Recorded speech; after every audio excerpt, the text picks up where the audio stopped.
So it seems like Congress is never willing to cut back on defense spending. And then we end up with so much military grade weaponry that then we're selling it, granting it, whatever, to our local law enforcement agencies, who are then using that to police our streets.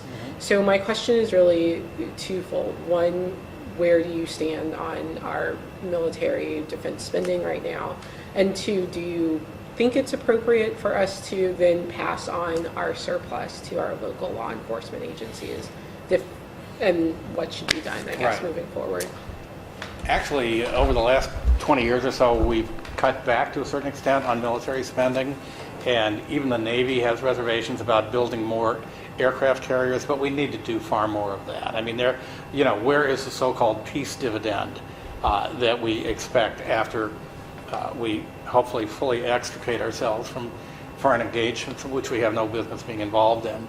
But yeah, I think that we really need to work on, doing as Dwight Eisenhower suggested, working to break up the military-industrial complex and try to cut back on that spending.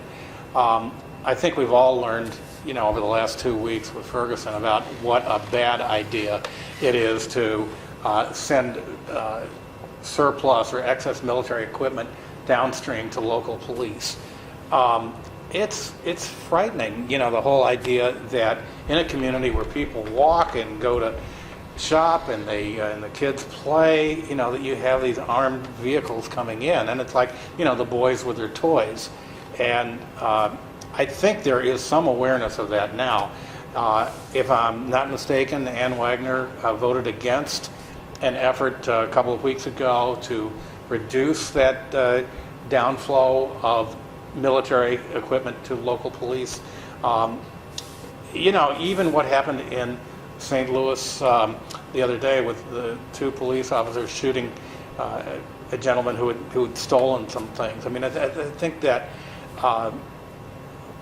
there's so much that we can do with other non-lethal forms of equipment.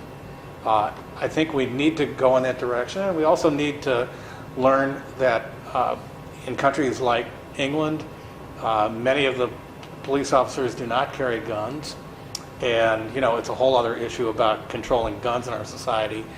It's a much bigger challenge here than it would be in England, but I think that's all part of it, that on all sides, whether it's the police or it's drug cartels or individual criminals, we've got to ratchet down the amount of armaments that are available for them.